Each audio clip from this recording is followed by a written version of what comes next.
السلام عليكم. عامل ايه يا صديقي العزيز؟ حلقة جديدة من حلقات الكابسولز. بصراحة الحلقة دي مش هيكون فيها كلام كتير عن الإنتاجية أو إزاي تبقى مبرمج شاطر في 30 ثانية. دي هتبقى أكتر حكاية شخصية عن تجربتي مع الشغل، خصوصا اللحظة اللي بدأت أحس فيها إن الشغل من البيت مش مريح زي ما كنا متخيلين. أولا أعرفك بيا، بما إن مفيش حاجة في الشانل لسه بتقول أنا مين. أنا اسمي عمار ياسر، بشتغل سوفت وير انجينير بقالي أكتر من 10 سنين.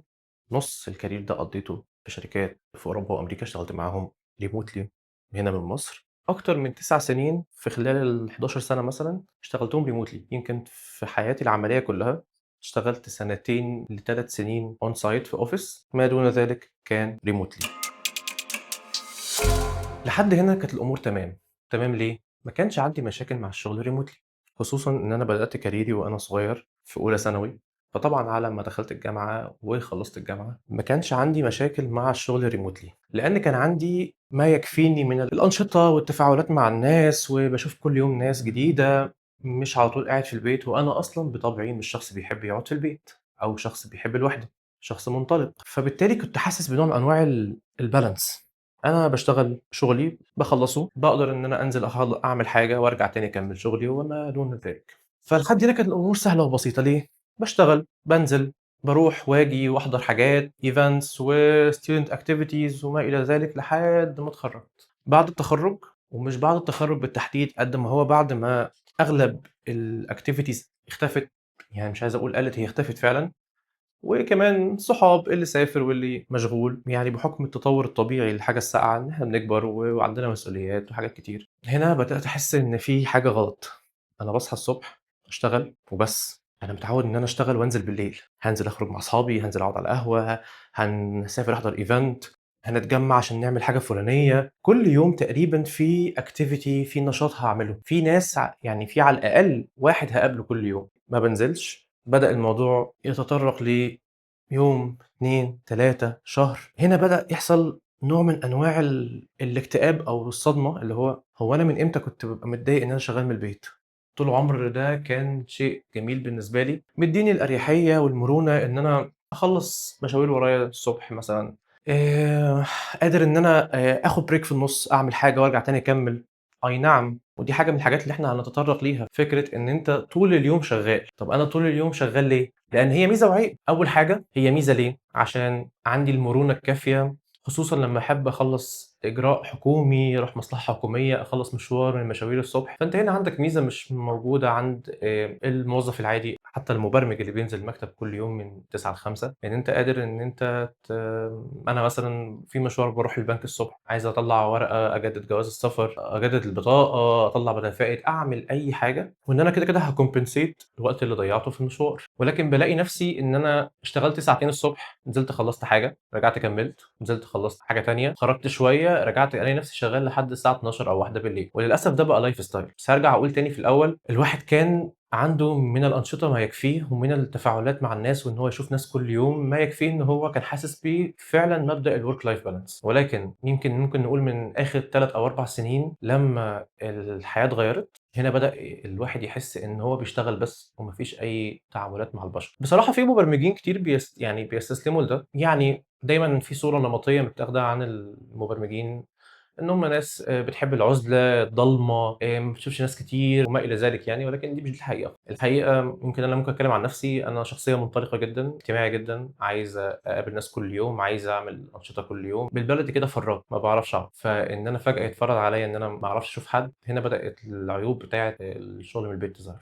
بصراحة أول عيب حسيته إن أنا بدأت أخش في نوع ما من أنواع الاكتئاب، لأن أنا باشتغل بس، ما باعملش حاجة تانية غير الشغل. وللأسف مع التطور اللي بيحصل، أو مع تطور الأحداث اللي حصلت في الفترة الأخيرة، يمكن الفترة الأخيرة دي ممكن أقول عليها اللي هي 3 أو 4 سنين. فالوضع بقى بيحتّم عليك إن أنت عايز تشتغل في شركة كويسة بتدّي مرتب محترم. وعادةً الشركات دي بتبقى مش مصرية، يعني شركة متأسسة برّه في أوروبا، في أمريكا، في السعودية، والشركة ديّة بتشغّل مبرمجين مصريين. بالتالي مش كل الناس بتوفّر، أو مش كل الشركات بتوفّر فكرة توظيف، توظّف بجد ويبقى ليك تأمين ومصروفات تعيين والprocess الجميلة دي. لأ، في الغالب قطاع البرمجيات حاليًا، أو قطاع الsoftware يعني عمومًا، بقى بيلجأ لفكرة الcontracting. هو موديل مريح جدًا لأصحاب الbusiness، ما فيش التزامات من ناحيتي للemployee اللي عندي، win-win situation. أنا هادّيك أو هاcompensate شغلك بsalary نوعًا ما أكبر من الaverage بتاع الmarket، ولكن في المقابل ده أنت ما لكش أي benefits تانية. ما اكدبش عليكم بصراحة، هو ده كان موديل مناسب جدًا بالنسبة لي، مش مهتم بموضوع التأمين الاجتماعي. التأمين الصحي شايف إن التعويض اللي كنت باخده في المرتب كان يكفي إن أنا لو لا قدر الله احتاجته فعلًا في حاجة أعمله. يمكن الحمد لله ما لجأتش لأي حاجة طبية تضلعني في المصاريف. وبحكم إن أنا كنت طول الوقت شغال أصلًا remotely، يمكن ما جرّبتش يعني طعم إن أنت يبقى عندك medical insurance أو كده، بس ما كنتش حاسس إن دي حاجة مهمة أوي بالنسبة لي بصراحة، في سبيل الcompensation كويس. ولكن زي ما قُلنا إن أنت يعني نوعًا ما فيش أمان وظيفي، وبصراحة هو ما عادش في أمان وظيفي في العموم، سواء هتشتغل remotely أو contracting أو هتشتغل employee بعقد، الموضوع مش فارق كتير. فلمّا بدأت ومع الوقت التدرج الوظيفي من شركة لشركة، أغلب الشركات زي ما قُلت آخر 5 سنين كانوا برّه في أوروبا وأمريكا، فده كان يحتّم عليَّ إن ما فيش بقى option on-site أصلًا. فهنا بدأت بصراحة أحاول أخلق لنفسي حاجة تعوّض الفراغ ده. طبعًا كل واحد وليه ملجأه. أول حاجة طبعًا الرياضة، ده أحد التوجهات. يمكن أنا مش شخص رياضي أوي، أنا مثلًا بالعب جيتار شوية، فحاولت أدوّر على دواير أو ناس بتلعب مزيكا أحضر معاهم من وقت للتاني، باشوف أي tech event أو أي tech gathering بيحصل في القاهرة، في إسكندرية. ولكن يظل إن أنت محتاج تتعامل مع بني آدمين، النقطة دي فيها gap. ولمّا بدأت أتسحل أكتر في الشغل من البيت، اكتشفت إن الواحد لو استسلم هيفقد مهارات التواصل مع الناس. يمكن في حالتي أنا شخصيًا، بما إن أنا شخص زي ما قُلت اجتماعي، باقاوم الحتّة دي. اكتشفت إن الشغل من البيت فعلًا مش جنة زي ما الناس فاكرة. هنا دلوقتي بقى ييجي حاجة مهمة أوي. أنا كنت من النوع اللي فاكر إن الشغل من البيت حلم، حاجة كده يعني ولا في الخيال، وكنت شايف إن الراحة بقى معناها إن أنا أشتغل من مكاني، ما أشتغل من أي حتة. عندي مميزات كتير، أولها قُلنا إن إحنا ممكن إن أنا أخلّص حاجات كتير في وسط اليوم، مش مقيد بعدد ساعات عمل محددة أو مكان ثابت أشتغل منه. ولو حد شغال freelancing فهو كمان ما عندوش مدير يبقى فوق راسه طول الوقت. بس بصراحة كل حاجة ليها تمن، حتى الراحة ديّة أو حتى المميزات ديّة فهي ليها تمن. في حاجات بقى مميزة أكتر في موضوع الشغل من البيت، إيقاع اليوم مختلف، ما فيش روتين من النزول الصبح بدري، أدوّر على مواصلاتي، أوصل المكتب متأخر، يتخصم بصمة، الكلام ده كله. ولكن زي ما قُلنا الحاجات اللي كانت مزعجة وقتها مع الوقت فكرة الانعزال. يعني يمكن واحدة من الحاجات الفارقة بالنسبة لي إن أنا في أول شغلي أو لفترة كبيرة من شغلي، كنت بادوّر دايمًا على الأماكن الهادية اللي ما فيهاش حد، ما فيش صوت، ما فيش دوشة عشان أشتغل فيها، وده كان شيء مناسب جدًا بالنسبة لي. تحوّلت في آخر 3 سنين لشخص بيدوّر على أي مكان فيه زحمة وناس ودوشة عشان يشتغل منه، لمجرد الإحساس بالأمان إن في ناس حواليك، إن أنت ممكن بالصدفة تقابل حد تعرفه فتقوم تسلِّم عليه، فتتفاعل مع بني آدمين. ودي كانت أكتر حاجة أنا افتقدتها، أو هنا حسيت قد إيه الشغل الremotely أو الشغل من البيت مزعج وغير مريح بالمرّة. إن أنت مش عارف تشوف ناس كل يوم، أنت قدّام شاشتك تقريبًا 28 ساعة في ال24 ساعة.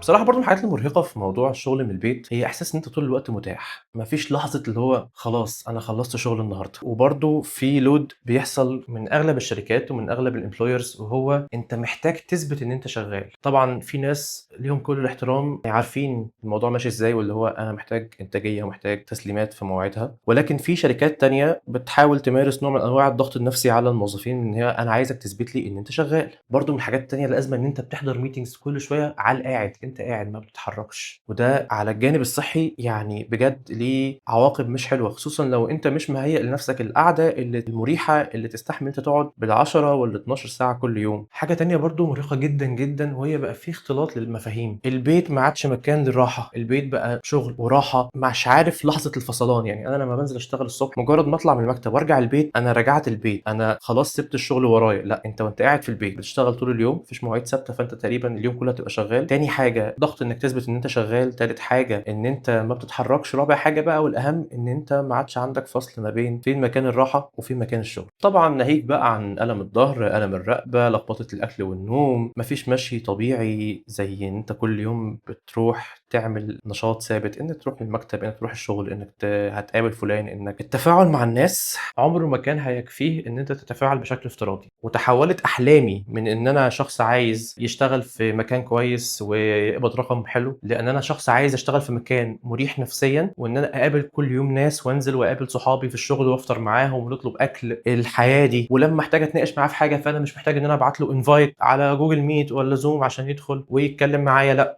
أنا أقوم جاي ساحب الكرسي بتاعه وقاعد جنبه، اشرح لي الحاجة دي. طب عندنا حاجة مهمة المفروض نتناقش فيها، feature جديدة، بنبلان لحاجة، عايزين نغيّر أي حاجة في الدنيا، إحنا هنتجمّع في ساعتها، تمام؟ فهي دي الفكرة، إن في مكان أنت بتشتغل فيه، وفي مكان أنت خلاص أنت بتفصل فيه، بعيدًا بقى عن إن أنت عايز تشتغل freelancing على جنب، عايز تشتغل على side project، دي حاجة ترجع لك وأنت بتعملها بكامل إرادتك وأنت المتحكم فيها 100%، لكن إن أنت تبقى ده مفروض عليك ده شيء مرهق جدًا، جدًا.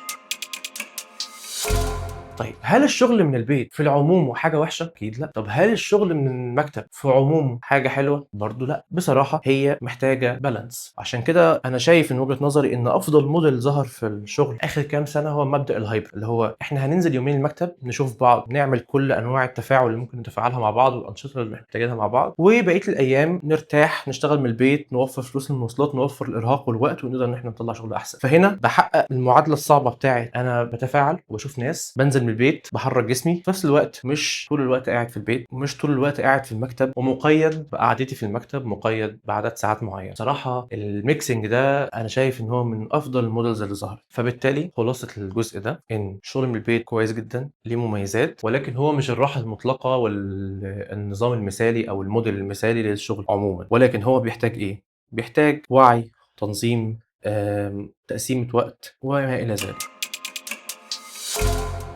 طيب إيه الحاجات اللي أنا اتعلمتها بناءً على شغلي من البيت، وبناءً على آخر فترة بالتحديد بعد ما بدأت أحس بمعاناة الشغل من البيت، ولمّا قلّت فرص إن أنا يبقى عندي activities وإن أنا أشوف ناس كل يوم، وبدأ يبان فعلًا الجزء الغامض والسيء والمظلم من الشغل من البيت، وهو التوحُّد، الانفصال عن الناس، لخبطة مفاهيم الشغل ومفاهيم الراحة، قِلّة حركة، ألم في الجسم، لخبطة نوم. إيه بقى اللي ترتّب على ده؟ أول حاجة الواحد بيحاول يعملها، مش هاقول إن أنا قادر أعملها هو ده الحل، ولكنه تنفيذه ممكن ما يبقاش أسهل حاجة لكل الناس، هي إن يبقى في وقت بداية ونهاية للشغل. حتى لو أنا شغال من البيت فلازم يكون عندي مواعيد محددة ثابتة إن أنا باشتغل فيها. طب تاني حاجة لو أمكن يبقى عندي مكان مخصص للشغل، يعني أنا مثلًا عندي أوضة مكتب في البيت أنا عاملها، لو حد عنده رفاهية إن يبقى عنده أوضة مكتبه، فأنا جوّه أوضة المكتب أنا شغال، برّه أوضة المكتب أنا مش شغال. الحركة مش رفاهية، ما ينفعش أقعد في البيت من وجهة نظري يومين على بعض، لازم ما يعدّيش 48 ساعة غير لمّا أنزل أحرّك جسمي، أشوف ناس، لو مش قادر حتى أروح ألعب رياضة، على الأقل أشوف ناس وأتحرّك وأمشي، على الأقل المشي هي أفضل رياضة ممكن حد يعملها في الوضع ده. تاني الخروج من البيت مهم حتى لو لمشوار، مهم إن أنا أنزل أشوف الشارع، أمشي، أتفاعل مع ناس، ما ينفعش أفضل عايش في العُزلة دي على طول. وبصراحة من الحاجات المهمة جدًا، جدًا، جدًا إن الواحد ما يشتغلش من السرير. من الحاجات التانية برضه المؤذية جدًا، جدًا، جدًا، إن أنت تبقى طول الوقت متاح على مدار اليوم، حتى لو أنت مش قاعد شغال على اللابتوب أو بتعمل تاسكاتك، فأنت طول الوقت on call تحت الطلب، حد يبعت لك رسالة، حد يرن عليك، إحساس إن أنت حتى لو مش بتعمل مهمة محددة دلوقتي، بس أنت قاعد تحت الضغط النفسي إن أنا ممكن حد يعوزني في أي لحظة، مش هاقدر أروح مشوار، مش هاقدر أنزل أخرج مع أصحابي، مش هاقدر أعمل كذا لأن ممكن حد يعوزني في الشغل. فلازم يا إما مثلًا أجيب رقم تليفون للشغل ورقم تليفون لحياتي الشخصية، أجيب تليفون نفسه كامل للشغل وتليفون تاني للحياة الشخصية، أقفل أو أعمل focus mode، أعمل أي حاجة تمنع إشعارات الحاجات الخاصة بالشغل بعد عدد ساعات معين أو بعد وقت معين. لازم يكون في فصل واضح وصريح على مدار اليوم ما بين إن أنا اشتغلت وما بين إن أنا مش شغال. والتعامل مع الطلب، أي حاجة ليها علاقة بالشغل بعد مواعيد الشغل، لازم يكون تعامل من مبدأ الاستئذان لو أنت متاح، ما تتعاملش معاه على إنه حق مكتسب. وما تحسش بالذنب لما ترتاح، لأن دي أحد أكبر المشاكل اللي الواحد بيواجهها وهو شغال من البيت، إن هو لازم يفضل داير في ساقية 24 ساعة. أنا ما ينفعش أرتاح، أنا لازم طول الوقت أبقى قاعد شغال. هو خلاص بقى اتحول لروتين حياة، أنت حاسس إن بقى في ضغط داخلي من جواك بيزقك ناحية إن أنت لازم تبقى شغال طول اليوم. آخر حاجة مهم جدًا، مهم جدًا، مهم جدًا، التواصل الإنساني. ممكن أقول حكمة صغيرة بناءً على ملخص الحلقة دي، هي إن أنا اكتشفت إن الإنتاجية مش بس إن أنا أخلّص شغل أكتر، الإنتاجية إن أنا أفضل قادر أكمّل من غير ما أُستهلك، من غير ما أُستنفذ. لو هاحكي عن تجربتي الشخصية، أنا باحاول إن أنا أغيّر مكاني في الشغل على مدار الأسبوع، ساعات باشتغل من كافيه، ساعات باشتغل من المكتب، ساعات باروح أشتغل في workspace. على قد ما أقدر باحاول ما اخلّيش إن البيت هو الأساس إن أنا شغّال طول الوقت منه، عايز لسه أحُط فكرة إن البيت مش أساس الشغل، البيت هو ممكن مكان أشتغل فيه من وقت للتاني. تاني حاجة، أنا بادوّر على أي نوع من أنواع التجمعات عشان أحضره. event خاص بtechnical، حتى لو حاجة non technical، group therapies، قعدات مزيكا، قعدات كورة، قعدات أي حاجة أقدر أتجمّع فيها مع ناس. وحاجة كمان باحاول أعملها دايمًا، دايمًا إن أنا أكون على تواصل مع أصحابي بحيث إن إحنا نقدر نشوف بعض من وقت للتاني، خصوصًا أصحابي اللي شغالين في نفس الشغلانة، نفس المجال، باحاول أشدّهم معايا إن إحنا نطلع من قوقعة الشغل ومن العالم اللي إحنا محطوطين جواه والفقاعة بتاعة الشغل اللي إحنا لازم نطلع براها من وقت للتاني. طب إيه الخاتمة؟ لو أنت شغال من البيت وحاسس إنك تعبان ومش لاقي سبب واضح لده، فغالبًا في سبب، يمكن جسمك بيقول لك اتحرك، أو دماغك بتقول لك افصل، اعمل shut down، أو حياتك بتقول لك ارجع اعمل حدود تاني عشان يبقى في جزء اجتماعي بعيدًا عن الشغل. والسؤال بقى المهم لكل واحد بيسمع الحلقة، هل أنت شايف إن الشغل من البيت ريحك فعلًا والّا بس نقل الضغط من المكتب لأوضتك؟ أشوفكم في حلقة جديدة، والسلام عليكم ورحمة الله وبركاته.